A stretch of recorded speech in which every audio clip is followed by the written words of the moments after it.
નમસ્કાર દર્શક મિત્રો, ગુજરાત ન્યૂઝમાં આપનું સ્વાગત છે અને ડે સ્પેશિયલ કાર્યક્રમ સાથે હું છું માલવી. ડે સ્પેશિયલ કાર્યક્રમમાં આજે જે વાત કરવી છે એ જે બજેટ વિશેની, કારણ કે આ બજેટમાં કોઈ મોટું એલાન કેમ નહીં, આ એક સવાલ જે છે એ દરેક લોકોને અત્યારે કહેવાય ને કે મગજમાં નથી ઉતરી રહ્યો, કારણ કે જે રીતે લોકો એટલે સામાન્ય લોકોની મધ્યમ વર્ગની જે આશા અને અપેક્ષાઓ હતી તેને જોઈને ક્યાંક ને ક્યાંક કોમન મેન છે તેમનામાં નિરાશા જોવા મળી રહી છે. જે રીતે વડાપ્રધાન નરેન્દ્ર મોદીના વિકસિત ભારત 2047ના વિઝનને આગળ ધપાવવા માટે જે રીતે રવિવારના દિવસે લોકસભામાં વર્ષ 2026 અને 27નું જે બજેટ રજૂ કરવામાં આવ્યું અને તેમાં કુલ 53.5 લાખ કરોડનું બજેટ રજૂ કરવામાં આવ્યું, ત્યારે ચોક્કસથી ઘણી બધી વસ્તુઓ છે જેની ઉપર ભાર મૂકવામાં આવ્યો છે જેને નકારી શકાય એમ નથી, જેમ કે ટેકનોલોજી છે, ઇન્ફ્રાસ્ટ્રક્ચર છે, આ સાથે ઉત્પાદનને પ્રોત્સાહન આપવાની પણ વાત, એટલે ઘણી બધી વાત ઉપર ભાર મૂકવામાં આવ્યો છે. પરંતુ જે રીતે કહેવાય ને કે સામાન્ય માણસ માટે આ બજેટને સમજવું ક્યાંક ને ક્યાંક મુશ્કેલ સાબિત થઈ રહ્યું છે. જે રીતે 53.5 લાખ કરોડનું આ બજેટ અને આ બજેટ સામાન્ય લોકો માટે સમજવું મુશ્કેલ છે. તો આજે આ ટોક શોની અંદર એ વિશે જ વાત કરવી છે કે આખરે બજેટમાં કોઈ મોટું એલાન કેમ નથી કરવામાં આવ્યું, કારણ કે દરેક લોકોની આશા અપેક્ષા હતી, ખાસ કરીને ઇન્કમ ટેક્સ સ્લેબમાં કોઈ ફેરફાર નથી કરવામાં આવ્યો. કહેવાય ને કે મધ્યમ વર્ગને એક આશા હતી કે ઇન્કમ ટેક્સ સ્લેબમાં કંઈક ફેરફાર કરવામાં આવે, પરંતુ ક્યાંક એ જે પદ્ધતિ છે તેને સરળ કરવામાં આવી છે. એટલે ઘણી બધી વાતો છે બજેટની હજી આપણે સમજવાની જે છે એ બાકી છે અને ક્યાંક મુશ્કેલ પણ છે. તો આજે એ જ જે વાત છે તેની ઉપર આપણે જે પડદો છે ઉઠાવીશું ને ખાસ કરીને એ સમજવાની કોશિશ કરીશું કે આખરે બજેટ 53.5 લાખ કરોડનું આ બજેટ કઈ રીતે પેશ કરવામાં આવ્યું છે. અને એ જ વિશે ચર્ચા કરવા માટે આપણી સાથે ગેસ્ટ પેનલમાં જોડાઈ ચૂક્યા છે સુબોધ કેડિયા, જેઓ સીએ છે, ચાર્ટર્ડ એકાઉન્ટન્ટ છે. સુબોધજી, સ્વાગત છે આપનું ડે સ્પેશિયલ કાર્યક્રમમાં. અને સાથે અન્ય ગેસ્ટ છે માનસ રાવલ, જેઓ માર્કેટ એક્સપર્ટ છે. આપનું પણ સ્વાગત છે માનસજી ડે સ્પેશિયલ કાર્યક્રમમાં. જે રીતે બજેટની આપણે સમજવાની ચોક્કસથી કોશિશ કરીશું. અહીંયા આપણી સાથે બે એક્સપર્ટ છે, જે એક ચાર્ટર્ડ એકાઉન્ટન્ટ છે, બીજા માર્કેટ એક્સપર્ટ છે. આ બંને પાસેથી સમજવાનો પ્રયાસ કરીશું કે આખરે વિકસિત ભારત માટેની જે રિફોર્મ એક્સપ્રેસ સમાન આ બજેટમાં ખાસ કરીને ઉદ્યોગો પર ધ્યાન કેન્દ્રિત કરવામાં આવ્યું છે ને કેન્દ્ર સરકારે સામાન્ય માણસ એટલે કોમન મેનની ક્યાંક અવગણના કરી હોય તેવું પણ લોકોનું કહેવું છે. પરંતુ આ બજેટ ખૂબ જ સમજી વિચારીને બહાર પાડવામાં આવ્યું છે. જો કે ખાસ કરીને મેં જે પ્રમાણે અગાઉ પણ કહ્યું કે ઇન્કમ ટેક્સ સ્લેબમાં કોઈ ફેરફાર નથી કરવામાં આવ્યો, જેના કારણે મધ્યમ વર્ગની જે કર રાહતોની આશા છે તેની ઉપર પાણી ફરી વળ્યું છે. આખરે શા માટે સામાન્ય માણસ છે તેની પર નિરાશા જોવા મળી રહી છે. ખાસ કરીને સુબોધજી, આપની પાસેથી સમજવું છે કે ઇન્કમ ટેક્સ સ્લેબમાં ફેરફાર તો નથી કરવામાં આવ્યો, પરંતુ કેટલીક જે પદ્ધતિ છે તેને સરળ કરવાનો ટ્રાય ચોક્કસથી કરવામાં આવ્યો છે. કઈ રીતે જોઈ રહ્યા છો? નમસ્કાર મિત્રો. જે બજેટ છે એની અંદર આ વખતે નાણામંત્રીએ જે ભાર મૂક્યો છે એ સરળીકરણ ઉપર ભાર મૂક્યો છે, અને સાથે સાથે સરળીકરણ છે એ ઇન્કમ ટેક્સનો કાયદો 1961 પછી એમણે નવો ઇન્કમ ટેક્સનો કાયદો 2025નો સંસદ જોડે પાસ કરાવીને રાષ્ટ્રપતિની મંજૂરી લીધી છે. જે કાયદો 1 એપ્રિલ 2026થી અમલમાં આવશે એવી નાણામંત્રીએ બજેટમાં જાહેરાત કરી છે. તો આ સરળીકરણ ઉપર અત્યારે જે ગવર્મેન્ટનું ધ્યાન છે, સરળીકરણ અને ઇઝ ઓફ ડુઈંગ બિઝનેસ એના પર વધારે છે. એટલે એમને પ્રોસિજરલ સેક્શન ઉપર, એટલે જે ડે ટુ ડે પ્રોસિજર્સ છે બધી, એના પર વધારે ધ્યાન આપ્યું છે. હવે આપે જેમ કીધું એ રીતે જે સામાન્ય છે ને ખાસ કરીને નોકરિયાત વર્ગ અને જે લોકો નોન બિઝનેસ એસેસીસ છે એમને આ બજેટની અંદર કોઈ એવી કોઈ મોટી જાહેરાત કરવામાં આવી નથી કે ઇન્કમ ટેક્સના સ્લેબ બદલવામાં આવ્યા નથી કે સેલરી ક્લાસ માટે જે સ્ટાન્ડર્ડ ડિડક્શન હોય છે એમાં બી કોઈ સુધારો કર્યો નથી. આ બંને કોઈ બી પ્રકારના સુધારા છે એ જૂની રેજીમ કે નવી રેજીમ એમાં કર્યા નથી. હવે અત્યારે જે છેલ્લે ટ્રેન્ડ ચાલે છે, અત્યારે ખાસ કરીને છેલ્લા અમુક 10 વર્ષોથી જે ટ્રેન્ડ ચાલે છે ઇન્કમ ટેક્સના સ્લેબ સુધારવા માટેનો, એ એવી રીતે ટ્રેન્ડ ચાલે છે કે ગવર્મેન્ટ દર વર્ષે એ સુધારા કરતી નથી. એ 3 વર્ષમાં એક વખત જનરલી એવા સુધારા કરે છે કે જેને કારણે સાઇઝેબલ એવું દેખાય કે એમણે સાઇઝેબલ રિલીફ આપી છે અથવા એમાં સુધારા કર્યા છે. એટલે જે ગયા વર્ષે 7 લાખ રૂપિયા સુધીની આવક હતી નવા રેજીમની અંદર, જે ટેક્સ ફ્રી થઈ શકતી હતી, એને વધારીને 12 લાખ રૂપિયા એમણે ઓલરેડી ગયા વર્ષે 5 લાખ રૂપિયા, એટલે કે એમ સમજો કે 70% જેટલો એમણે રિલીફ આપેલી જ હતી ગયા વર્ષે. એટલે આ વર્ષે જે નિષ્ણાતો છે એમને એવી કોઈ ઉમ્મીદ બી નથી કે આ વખતે કોઈ સ્લેબમાં નાણામંત્રી કોઈ ફેરફાર કરશે. એટલે એવા કોઈ ફેરફાર આમાં કર્યા નથી. પણ જે અમુક પ્રોસિજર્સ છે એમાં એમણે જરૂર સુધારા કર્યા છે. જેવી જી. રીતે કે જે લોકો બિઝનેસ એસેસીસ છે, ઇન્ડિવિજ્યુઅલ બિઝનેસ એસેસીસ છે, જેમના એકાઉન્ટ્સ ઓડિટ થતા નથી, એમણે પોતાના રિટર્ન 31 જુલાઈ સુધીમાં ભરવાના હતા અત્યાર સુધીમાં. હમ. એ એમને સુધારીને ડેટ 31 ઓગસ્ટ એટલે એમને 1 મહિનાનો વધારાનો સમય આપ્યો છે. અને એ લોકો સ્ટેગર કરવા માંગે છે કે જેને કારણે ટેક્સ પ્રોફેશનલ અને જે લોકો એસએસસી છે એ બી પોતાના અફેર્સને વધારે સારી રીતે કરી શકે. એટલે એમને સરળીકરણ અને એક ઈઝ માટે આ એક કામ કરી આપ્યું છે.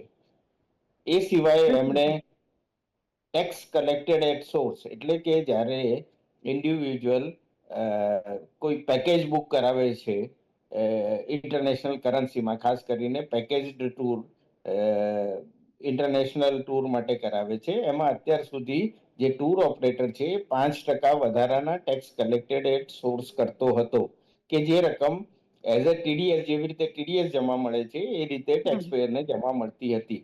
એમાં 5%થી ઘટાડીને એમણે 2% કર્યું છે.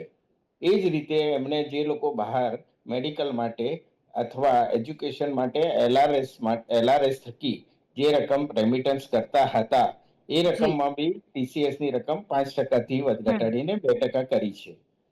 આવી રીતે એમણે સુધારા કર્યા છે. એ સિવાય બી ઘણા બધા સુધારા છે કે જે સામાન્ય માણસને સ્પર્શે છે અને જેને કારણે સામાન્ય માણસને ફાયદો થશે. બિલકુલ, આપે જે સરળીકરણની વાત કરી છે, ખાસ કરીને રિટેલ ફાઇલ કરવાની જે વાત છે કે અત્યાર સુધી સીએ પાસે જવું પડતું હતું, એટલે કે તમારી પાસે આવવું પડતું હતું, પરંતુ હવે એ પણ કરદાતા જાતે કરી શકશે એવું પણ કંઈક કહેવામાં આવ્યું છે. અને સાથે જે સમય બદલવાની વાત છે કે એક્સટેન્ડ કરવામાં આવ્યું છે, જે 31 માર્ચ હતો, માફ કરશો, 31 ડિસેમ્બર હતો, તેની સમય મર્યાદા વધારીને હવે 31 માર્ચ સુધી કરવામાં આવ્યો છે. એમ આઈ રાઈટ? હા, એ વાત સાચી છે કે એમણે જે હું એમને જે ચેન્જીસ કર્યા છે સમજાવું તો, એમને જી. સરળીકરણ એટલે ઇન્કમ ટેક્સ નું રિટર્ન ફાઇલ છે એ કરદાતા પોતાની રીતે કરી શકે એમના માટે એમને યુટિલિટી પહેલા બી આપેલી છે. અને જી. ધીમે ધીમે ગવર્મેન્ટ બી ઈચ્છે છે કે કોમ્પ્લિકેટેડ કેસ સિવાય કરદાતા પોતાની રીતે પોતાનું રિટર્ન ફાઇલ કરી જી. જી. શકે. એ દિશામાં એ લોકો આગળ વધી જ રહ્યા છે.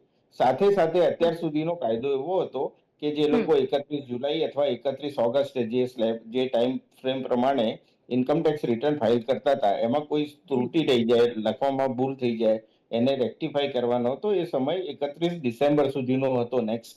એ હવે એમણે વધારીને 31 માર્ચ સુધીનો કરી આપ્યો છે. આ ખરેખર રિલીફ રિક્વાયર્ડ જ હતી, કારણ કે જે લોકો જી. સપોઝ ઓક્ટોબરમાં રિટર્ન ભરે કે નવેમ્બરમાં રિટર્ન ભરે તો હમ. એમને ધ્યાનમાં આવે ત્યાં સુધીમાં તો 31 ડિસેમ્બર નીકળી જતી હતી, એટલે સુધારવાનો સમય મળતો નતો. એટલે ગવર્મેન્ટે સુધારવા માટેનો સમય 31 માર્ચ આપી છે, જેને અમે રેક્ટિફિકેશન ઓફ રિટર્ન કહીએ છીએ. બિલકુલ. માનસજી, આપને પૂછવા માંગુ છું કે બજેટ પછી સોના અને ચાંદીના ભાવ છે તે ફરી તૂટ્યા છે, અને ખાસ કરીને સોના અને ચાંદીના ભાવની આ હિલચાલ હવે ક્યાં જઈને અટકશે? કારણ કે જે રીતે આપણે જોઈએ છે, ચાંદીના ભાવ પણ ઘટ્યા છે અને સાથે સોનાના ભાવ પણ ઘટ્યા છે. કઈ રીતે જોઈ રહ્યા છો સોના ચાંદીની આ હિલચાલને?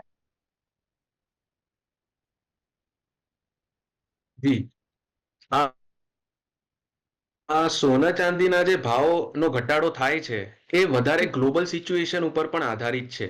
કારણ કે વચ્ચે સિલ્વર ની બહુ જ બધા યુઝ કેસ આવ્યા હતા કે એઆઈ અને સેમિકન્ડક્ટરમાં સિલ્વર બહુ જ યુઝ કેસ થાય છે, એટલે એની ડિમાન્ડ બહુ જ બધી વધી હતી.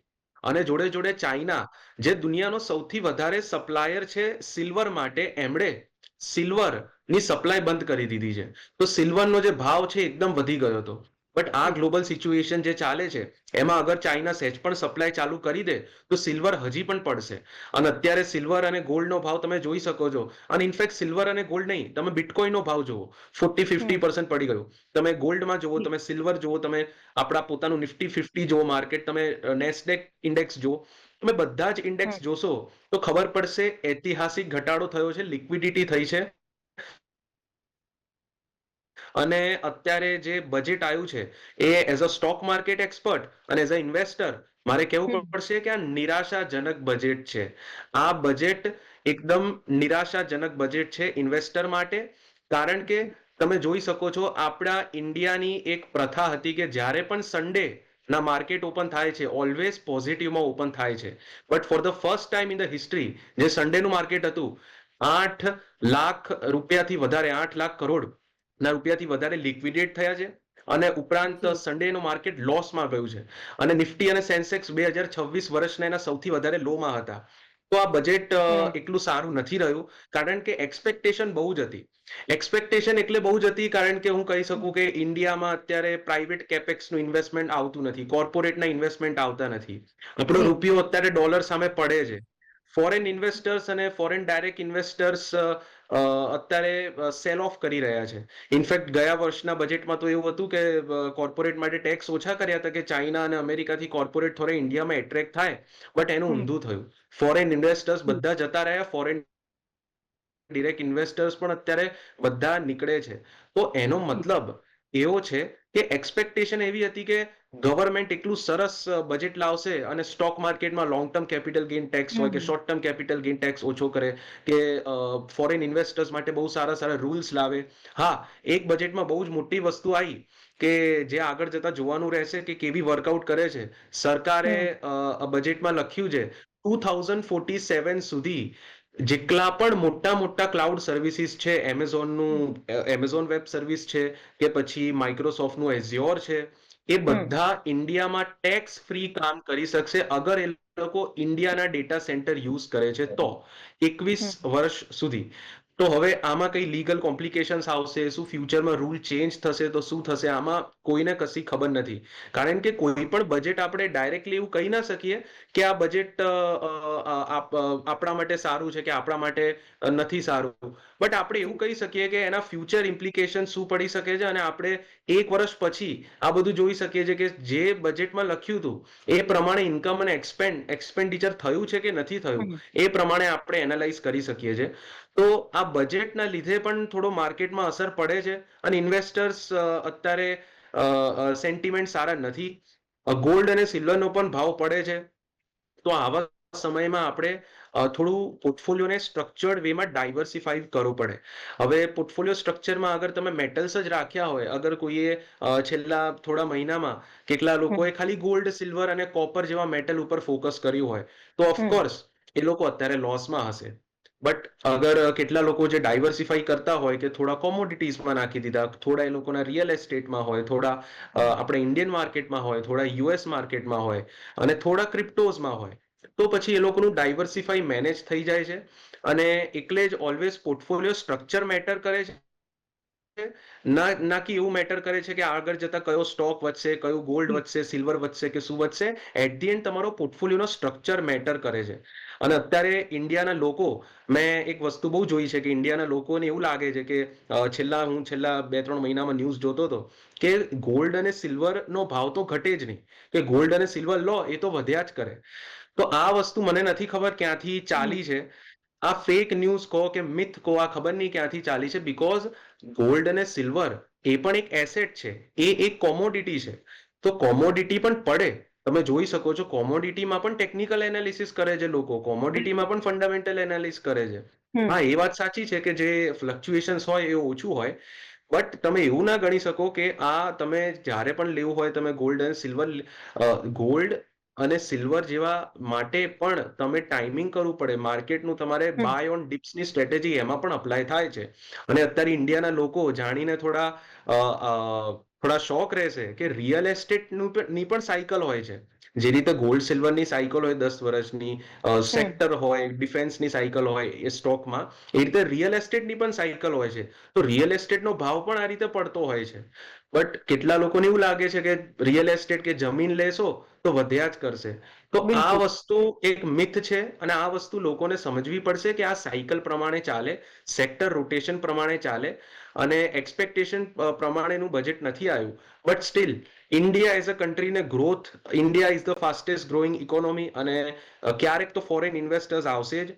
અને ઇન્ડિયા અત્યારે ભલે જી. એઆઈમાં કશું નથી કરી રહ્યું, જે આપણું બહુ જ મોટો નેગેટિવ સાઈડ છે કે અત્યારે ચાઇના ડીપસીક યુઝ કરે છે, અમેરિકા જી. ચેટ જીપીટીથી ફાઇટ કરે છે, મોટા મોટા કન્ટ્રીઝના ટ્રેડ વોર ચાલે છે, રશિયા એને ડિફેન્સ પાર્ટ બહુ સરસ બનાવે છે, આખા દુનિયામાં સેલ કરે છે.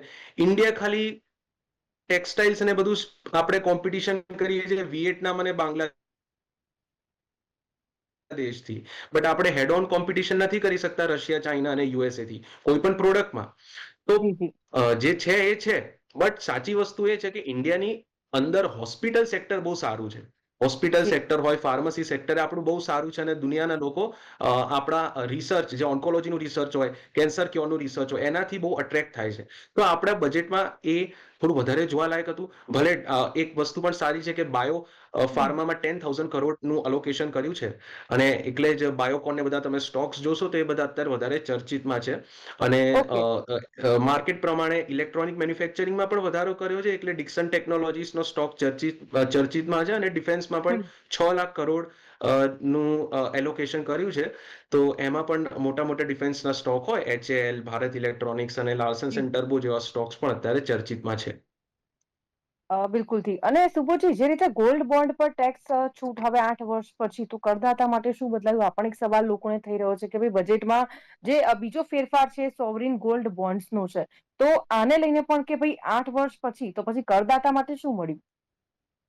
એની અંદર અત્યાર સુધી જે ગોલ્ડ બોન્ડ હતા, સોવરિન ગોલ્ડ બોન્ડ, SGB જેને કહેતા હતા, જેને બહુ જ બમ્પર રિટર્ન આપ્યું છે, અત્યાર હમ. સુધી એ ટેક્સ ફ્રી હતા. જ્યારે આપણે એને રિડમ્પશન કરાવતા હતા, એટલે ગવર્મેન્ટ જોડેથી એને રિડીમ કરાવી અને ગોલ્ડ જ્યારે લેતા હતા ત્યારે, જી. અત્યાર સુધી જ્યારે ગોલ્ડ લેતા હતા ત્યારે એ ટેક્સ ફ્રી હતું. એટલે તમે રોકાણ કર્યું હોય 10,000 રૂપિયાનું ફોર એક્ઝામ્પલ, અને જી. તમને ગોલ્ડ મળ્યું ત્યારે જ્યારે ગોલ્ડની કિંમત માની લો કે 25,000 હોય તો એ 15,000 રૂપિયા ટેક્સ ફ્રી હતા. હવે હમ. ગવર્મેન્ટે એવું કીધું છે કે એટ ધ ટાઈમ ઓફ રિડમ્પશન, એટલે જ્યારે હેલ્ડ ટુ મેચ્યોરિટી, જ્યારે મેચ્યોર થશે ત્યારે તમે જ્યારે એનું ગોલ્ડ જ્યારે ગવર્મેન્ટની જોડે રિડીમ થશે, એ ટેક્સ ફ્રી હશે. પણ ઇન બિટવીનમાં જ્યારે કોલ પુટનો જે એમાં ઓપ્શન મૂકેલો છે કે જ્યારે ગવર્મેન્ટ એને પુટ કરી છે, એને પ્રીમેચ્યોર એન્કેશ કરાવી શકે, એન્કેશ કરી નાખે, અથવા ઇન્વેસ્ટર એને અર્લી રિડમ્પશન કરાવી નાખે ગવર્મેન્ટ જોડેથી, ત્યારે એ હવે ટેક્સ ફ્રી રહેશે નથી નહીં. અને પરચેસ કિંમત અને જે રિડમ્પશન ટાઈમે જે ગોલ્ડની વેલ્યુ હશે એના પર કેપિટલ ગેઇન ટેક્સ ચૂકવવો પડશે, depending upon k short term છે કે લોંગ ટર્મ, એટલે ટેક્સ ચૂકવવો પડશે. આવી ગવર્મેન્ટે આ બજેટમાં રજૂઆત કરી છે, અને ચેન્જીસ કરવાની શરૂઆત કરી છે એની બાબતની. કારણ કે આ ગોલ્ડમાં જે રીતે 4 ગણા 5 ગણું રિટર્ન આપ્યું છે, એટલે હમ. ગવર્મેન્ટ હવે એને ટેક્સ નેટમાં લેવા માંગે છે. આ ગવર્મેન્ટની મનસૂબી. બિલકુલ. તેને સુબોધજી, ખાસ કરીને કેન્સર જેવી દવાઓ છે તે સસ્તી કરવામાં આવી છે. ગંભીર રોગોની 17 દવા પર જે મૂળભૂત કસ્ટમ ડ્યુટી છે જેને દૂર કરવામાં આવી છે, તેને આપ કઈ રીતે જોઈ રહ્યા છો? એટલે ગવર્મેન્ટ છે જે એમને ગવર્મેન્ટે જીએસટીમાં 2.0 ના સુધારા એમને સપ્ટેમ્બર 2025માં કર્યા છે. એટલે જીએસટી ના સુધારા તો હવે ગવર્મેન્ટના ડાયરેક્ટલી સેન્ટ્રલ ગવર્મેન્ટના પરવ્યુમાં રહ્યા નથી. એ જે ઓથોરિટી છે એ જીએસટી કાઉન્સિલ જોડે છે. એટલે જીએસટી ના જેટલા બી સુધારા હતા, અથવા એમાં રેટ વધારવા, ઘટાડવા, ચેન્જીસ કરવા, એ બધા જીએસટી કાઉન્સિલ જોડે એની સત્તા છે. પણ જે કસ્ટમ ડ્યુટી છે, ઇમ્પોર્ટ કોઈ બી માલ થાય છે એના પર બેઝિક કસ્ટમ ડ્યુટી છે કે બીજી કસ્ટમ ડ્યુટી છે, એમને એ લોકો કાઉન્ટર વેલિંગ ડ્યુટી ને એ રીતે જે નાખે છે, એ સેન્ટ્રલ ગવર્મેન્ટ નક્કી કરે છે. તો ડિપેન્ડિંગ અપોન, કારણ કે કેન્સરનો જે જે ક્યોર જે કર્સ છે, જી. એ અત્યારે ઘણો બધો વધી રહ્યો છે, અને ખાસ કરીને વ્યાપ છે કેન્સર છે, એ હવે ડિટેક્ટ બી થવા માંડ્યું છે. પહેલા એ ડિટેક્ટ નહોતું થતું, એટલે એના ઉપચાર માટેની જે દવાઓ છે, એ કેન્સરની દવાઓ છે, અમુક જીવન રક્ષક દવાઓ છે, એની અંદર બી એમને સુધારા કર્યા છે કે જ્યારે બી જી. ઇમ્પોર્ટ થશે ત્યારે જી. એમાં જે ડ્યુટી છે ઓછી કરશે તો લોકોને લોકભોગ્ય બનશે અને લોકોને રાહત મળશે. જી. જી. અને બીજી વસ્તુ એના જેવી છે કે ગ્લોબલાઇઝેશનમાં ધીરે ધીરે હવે આ જે કસ્ટમ ડ્યુટી છે, એ આ ફ્રી ટ્રેડ એગ્રીમેન્ટની અંદર ધીમે ધીમે હવે એ બધી વસ્તુઓ, વર્લ્ડ બીકમ ગ્લોબલ વિલેજ, એટલે જે કન્ટ્રી, જે જગ્યાએ જે વસ્તુ વધારે સારી રીતે અને સસ્તી પ્રોડ્યુસ થશે ત્યાંથી પ્રોડ્યુસ થઈને વર્લ્ડમાં જી. ડિસ્ટ્રીબ્યુટ થશે. આવી રીતની હવે પરિસ્થિતિ છે. તો આ આવકારદાયક પગલું છે. અને જી જી જી, ખાસ બિલકુલ. કરીને ફાયદો મળશે ભારતની જનતાને. જી જી, માનસજી, ખાસ કરીને એસટીટી સિક્યોરિટી ટ્રાન્ઝેક્શન ટેક્સમાં વધારાને કારણે બજારમાં ઘટાડો આમ તો કહી શકાય, તો એસટીટી છે એને કઈ રીતે જોઈ શકાય? ખાસ કરીને 0.02 થી 0.05% કરવાની જે વાત છે, તો વધારો કરવામાં આવ્યો છે, કઈ રીતે જોઈ રહ્યા છો? ટૂંકમાં સમજાવશો. એટલે એકચ્યુઅલમાં એસટીટી સાહેબ, હા, યસ પ્લીઝ, રાવલજી બોલો. એસટીટીમાં જે ઘટાડો કર્યો છે એ એટલા માટે કારણ કે જે વધારો કર્યો છે ટેક્સનો એ એટલા માટે કારણ કે ઓફકોર્સ ફ્યુચર્સ અને ઓપ્શનમાં ગવર્મેન્ટ લાસ્ટ બજેટમાં પણ થોડો વધારો કર્યો હતો અને એ લોકો ઓલરેડી ફ્યુચર્સ અને ઓપ્શનમાં ટાર્ગેટ કરીને રાખેલું છે કે એ લોકો વધારશે. બટ આપણે જોવા જઈએ કે ફોરેન ઇન્વેસ્ટર્સ આનાથી એટ્રેક્ટ નહીં થાય, કારણ કે અત્યારે આપણો ગોલ હોવો જોઈએ કે ફોરેન ઇન્વેસ્ટર્સ અટ્રેક્ટ કરે અને થોડું બિલકુલ. ઇન્ડિયામાં વધારે ઇન્વેસ્ટમેન્ટ કરે, બીકોઝ ઇન્ડિયા એક કન્ટ્રી છે કે જેમાં સ્ટોક માર્કેટ બહુ જ વખણાય છે અને ઇનફેક્ટ આઉટ ઓફ ધ કન્ટ્રીમાં જે રીતે દુબઈમાં રિયલ એસ્ટેટ વખણાય છે, યુએસમાં અત્યારે એઆઈ ને બધું ચર્ચામાં એના પ્રોડક્ટ્સ વખણાય છે અને એ રીતે થાઈલેન્ડ, મલેશિયન બધા એમનું ટુરિઝમ વખણાય છે, એમ ઇન્ડિયાનું જી સ્ટોક માર્કેટ વખણાય છે. તો એમાં આપણને બહુ સારા ઇન્વેસ્ટમેન્ટ મળતા હોય છે. તો એમાં એ લોકોએ વધારો કરીને અત્યારે માર્કેટ સેન્ટિમેન્ટ એક નેગેટિવ જી કર્યું છે સ્ટોક માર્કેટમાં. હું ઓવરઓલ બજેટની વાત નથી કરતો, as a stock market expert હું કહું છું કે સ્ટોક માર્કેટની અંદર એ લોકોએ જી આ જી એક વસ્તુમાં નેગેટિવ સેન્ટિમેન્ટ કરી છે. જી એના લીધે માનસ. કેટલા ફાઇનાન્સના સ્ટોક હોય, બ્રોકરના સ્ટોક હોય, જી એન્જલ વન હોય, મોતીલાલ ઓસવાલ હોય, એ બધા સ્ટોકમાં તમે થોડો ઘટાડો જોઈ શકો છો. જી બિલકુલથી, અને ખાસ કરીને થેન્ક યુ જી, વેરી મચ, આપ બંને અમારી સાથે ચર્ચા કરવા માટે જોડાયા. Thank you very much. Subodhji અને ધન્યવાદ. માનસજી, આપ બંનેનો ખૂબ ખૂબ આભાર. Thank you. તો અહીંયા તો જે રીતે ડે સ્પેશિયલ કાર્યક્રમની અંદર આપણે બજેટની કેટલીક વાતો છે જે સામાન્ય લોકોને સમજવી ખૂબ મુશ્કેલ છે, તેની પર આપણે પ્રકાશ પાડ્યો છે, કારણ કે સૌથી વધારે જો ઇફેક્ટ થતી હોય તો એ મધ્યમ વર્ગ છે, અને ખાસ કરીને મધ્યમ વર્ગની જગ્યાએ જો ખાસ કરીને કોમન મેન જેટલું વિચારે છે કે ભાઈ ઇન્કમ ટેક્સ સ્લેબ હોય, આ સાથે આપણે શેર માર્કેટની વાત કરીએ, વિદેશી રોકાણની વાત કરીએ, રિટર્ન ફાઇલ કરવાની વાત હોય, બધી ઘણી બધી વાતો છે જે ખાસ કરીને હજી પણ કહેવાય ને કે સમજવી થોડી મુશ્કેલ બની જતી હોય છે, અને તેને જ લઈને હવે પ્રયાસ કર્યો છે અમે આ ચર્ચાની અંદર કે મધ્યમ વર્ગને કઈ રીતે ફાયદો થશે, અને ખાસ કરીને આ બજેટ ખાસ કરીને આમ તો મોટું કોઈ એલાન કરવામાં નથી આવ્યું, તેમ છતાં ક્યાંક સરળ કરવાનો પ્રયાસ કર્યો છે, ક્યાંક કોઈ પદ્ધતિ બદલવાની વાત છે, તો ક્યાંક ચોક્કસથી ઉત્પાદન ઉપર ભાર મૂકવામાં આવ્યો છે, ક્યાંક ઇન્ફ્રાસ્ટ્રક્ચર પર, તો ક્યાંક ડિફેન્સ ઉપર ભાર મૂકવામાં આવ્યો છે. ઓવરઓલ જો આખા બજેટની વાત કરીએ તો ભલે કોઈ મોટી જાહેરાત કરવામાં નથી આવી, પરંતુ તેમ છતાં દરેક જેની આશા અપેક્ષા છે તેને ફૂલફિલ કરવાનો જે પ્રયાસ છે તે ચોક્કસથી આ બજેટની અંદર કરવામાં આવ્યો છે. તો હાલ ડે સ્પેશિયલ કાર્યક્રમમાં બસ આટલું જ. ફરીથી મળીશું નવા વિષય સાથે. હાલ મને આપશો રજા. નમસ્કાર.